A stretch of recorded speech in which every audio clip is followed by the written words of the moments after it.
नमस्कार, जय हिंद। आप सभी का स्वागत है। दिल्ली में फिर से हलचल तेज हो चुकी है। लेजिस्लेचर वर्सेस जुडिशरी फिर से छिड़ चुका है।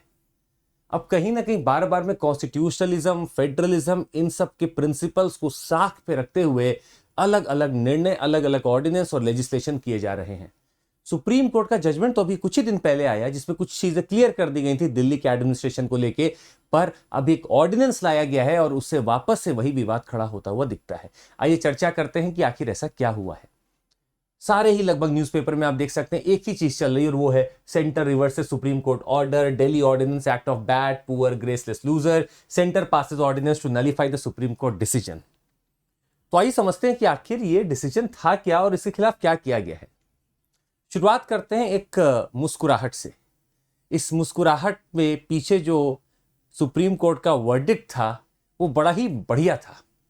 इस मुस्कुराहट का जो पीछे एक पूरा बैकग्राउंड बना है वो एक अमेंडमेंट एक्ट था जो 2021 में आता है, जिसके तहत लेफ्टिनेंट गवर्नर को ही पूरा गवर्नमेंट बोल दिया गया था दिल्ली का, या national capital territory of Delhi का।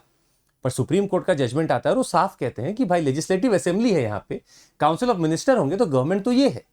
The governor, that is the lieutenant governor, shall act on the advice given by the chief minister and the council of minister। ये बात तय हो चुकी थी। थोड़ा सा आपको उस झलक पे भी ले जाते हैं कि मुस्कुराहट क्यों थी।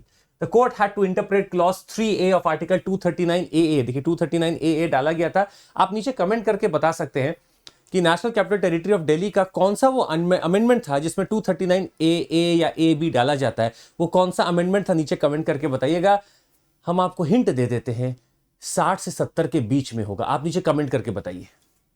Special provisions respect to Delhi, इसको रीड किया सुप्रीम कोर्ट ने, that subject to the provisions of this constitution the legislative assembly shall have power to make laws for the whole or any part of the national capital territory with respect to any of the matters enumerated in the state list or in the concurrent list in so far as any such matter is applicable except कुछ चीजों में ये नहीं कर सकता है, वो हम आपको दिखाएंगे।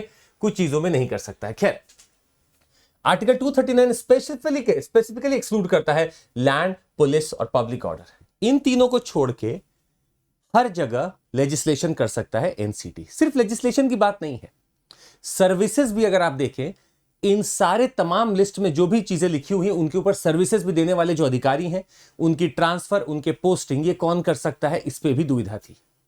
इसको भी सुप्रीम कोर्ट ने सॉल्व किया कि ये लेफ्टिनेंट गवर्नर करेगा with the advice of the council of minister, that is the chief minister, headed by the chief minister, और ये वही करेंगे।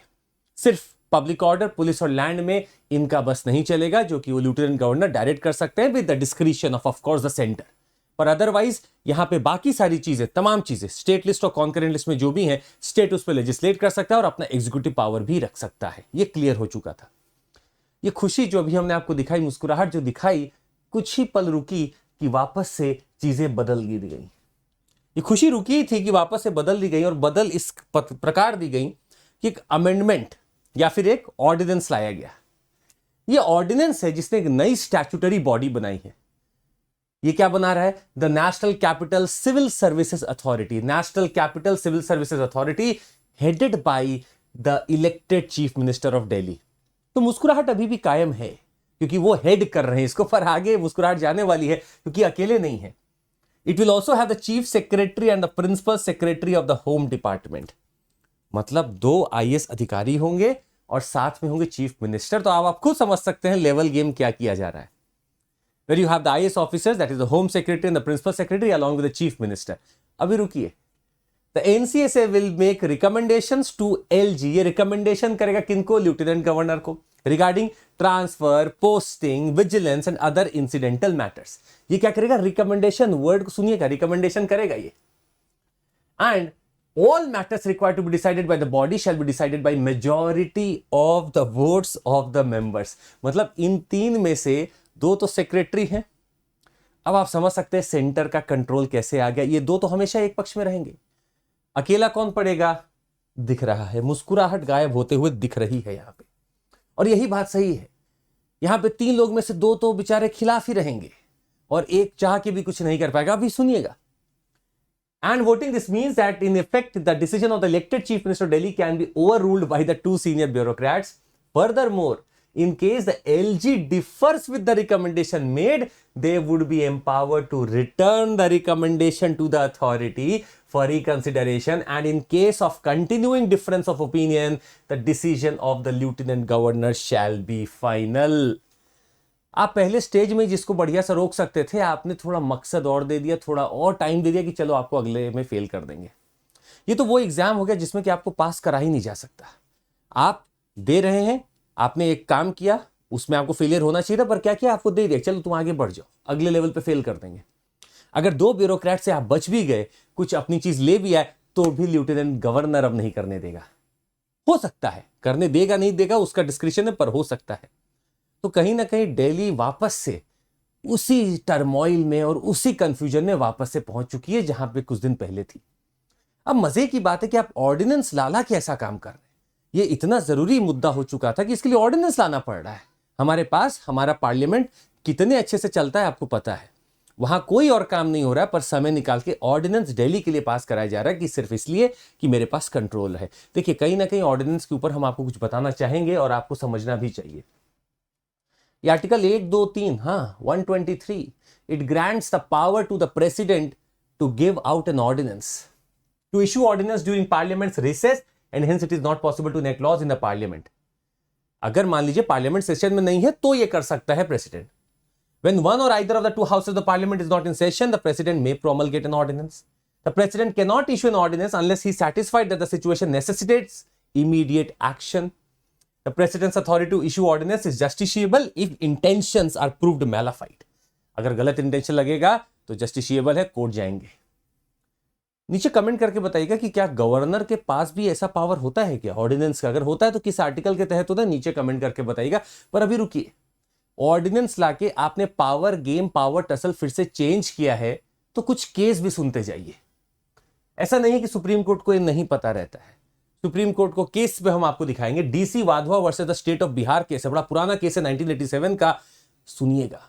It states that the legislative power of the executive to promulgate ordinance, मतलब executive कौन, president, उसका legislative power to make an ordinance, promulgate an ordinance is to be used in exceptional circumstances and not as a substitute for the law making power of the legislature। इसको law making power मत बनाइए, ये exceptional condition में दिया था। जो हमारे forefathers थे उन्होंने exceptional condition के लिए दिया था, ना कि सिर्फ इसको रोज यूज करने के लिए। और बताते हैं हम आपको, you might have heard of Krishna Kumar Singh versus the state of Bihar. आपको लगता होगा बिहार में ऐसा बार बार क्यों केस है? क्योंकि बिहार ऐसा राज्य है जहां पे प्रोमल्गेशन होता जा रहा था, रीप्रोमल्गेशन होता जा रहा था ऑर्डिनेंसेस का, इसीलिए इसके ऊपर सारे लगभग जजमेंट आप देखेंगे अधिकतर बिहार से ही आपको दिखेंगे। Held that the authority to issue ordinances is not an absolute entrustment but is conditional upon satisfaction that circumstances exist rendering it necessary to take immediate action. क्या दिल्ली में ऐसा इमीडिएट एक्शन लग रहा था? अभी तो जजमेंट आया है, उन्होंने अपना टाइम लेके जजमेंट दिया, आपको 2 दिन लगे उसको पलटने में। इतना एक्सेप्शनल आपको लग रहा था? इतना समय है आपके पास, साफ दिखा रहा है कि क्या करना चाह रहे हैं या क्या हो सकता है। संविधान को अगर संविधान या संवैधानिक प्रिंसिपल्स के साथ अगर आप नहीं चलाएंगे तो त्रुटियां आती रहेंगी, क्लैश होता रहेगा और काम नहीं होगा। इन सब के बीच में सफर वो करता है जो कि रिसीविंग एंड पे है, और वो है आम जनता। तो कहीं ना कहीं किसी ना किसी को लगभग समझना पड़ेगा। और जब सुप्रीम कोर्ट ने एक निर्णय लिया और वो भी यूनानिमस है, ऐसा भी नहीं कोई डिसेंटिंग वोट रहा है, यूनानिमस जजमेंट रहा है, उसके बावजूद भी ये चीजें देखने को मिल रही हैं। ऑर्डिनेंस के बारे में हम आपको एक चीज और बताना चाहेंगे। हालांकि इसको एक्सेप्शनल सर्कमस्टेंस में ही यूज करने का दायित्व दिया गया था, पर यहां पे लगभग देखेंगे तो 1950s 60s में बहुत ऑर्डिनेंस यूज होते थे। 1950s the central ordinances were issued at an average 7.1 per year. 1950s की बात है।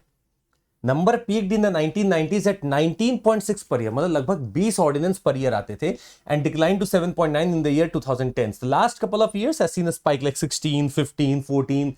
पिछले कुछ सालों से देखेंगे तो 2020 में 15 ऐसे ऑर्डिनेंसेस आते गए हैं। अब क्या सरकार या गवर्नेंस या लेजिस्लेशन एग्जीक्यूटिव के तौर पे चलेगा, एग्जीक्यूटिव उसे चलाएगा? ये बहुत बड़ा सवाल है। When the legislature is not functioning and you are functioning or making your legislature or laws as per the executive, the things are not going to run. If your one leg is not working well like the legislature here, the executive cannot do much. And if it does much, it is on the wrong side because Supreme Court will try to stop it. And then a clash starts. और हमने देख रखा है कि कैसे supreme court parliament का clash चलता रहता है, एक जजमेंट को रोकने के लिए दूसरा एक्ट पास होता है, ऑर्डिनेंस पास होता है, ये सब चलता रहता है। बट इन सब के बीच में समय, पैसा और उन लोगों की जो जिम्मेदारी है वो अपने आप को बिल्कुल आराम से बैठाते हैं कि अब तो जब तक ऑर्डिनेंस आएगा तब तक बैठे रहो। सफर कौन करता है? आम जनता। इसीलिए कहीं ना कहीं अब हम लोग को सतर्क होना पड़ेगा। Let's be very cautious and let's understand कि कहाँ पे हम लोग को वर्क करना है और कहाँ से हमें दूर रहना है।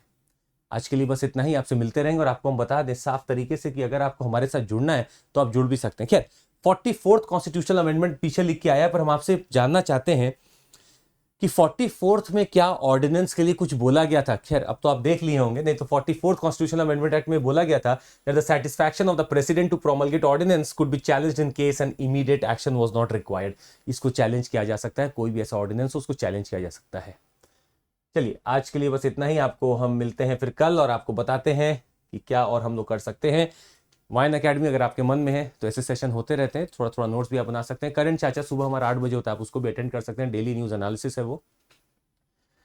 Plus we have got our extension offer. 18 महीने का आप लेंगे तो 6 महीने का एक्सटेंशन आपको मिल जाएगा हमारे प्लेटफॉर्म पे, मतलब 2 साल के लिए आप जुड़ सकते हैं। अगर आप 2 साल का लेंगे तो 1 साल का हम पूरा आपको एक्सटेंशन फ्री दे रहे हैं। तो ये सारा सुविधा उपलब्ध है, पर आपको ये कैसे मिलेगा? एक कोड है, वो है CMC। इस कोड को आप यूज करेंगे तो आपको फायदा मिल सकता है। And we are promising you, आप प्रीलिम्स निकालिए, आपका QEP कंटेंट हमारे ऊपर है। मेंस का आप मेंस निकालिए, interview would be there with us. CMC code पे आप लाभ ले सकते हैं। और आपका प्रॉमिस, हमारा जो प्रॉमिस है आपके प्रति वो यही है, आप 1 साल का एक्सटेंशन ले लीजिए हमसे 2 साल पे। अगर आपका कहीं भी नहीं हुआ हम आपके साथ रहेंगे। आप अगर 3 साल का लेते हैं तो 2 साल हम आपको एक्स्ट्रा देंगे, ताकि अगर आपको 4 साल 5 साल बाद भी पेपर देना हो तो हम आपके साथ खड़े रहेंगे। This is our promise. Batch is already started. Aarambh batch हमारा ऑलरेडी चल रहा है 11 तारीख से, और ये है हमारा लक्ष्य बैच जो कि 18 तारीख से चालू हो चुका है।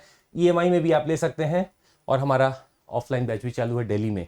The new batch is coming from 5th of June. CMC is my code and you can enroll.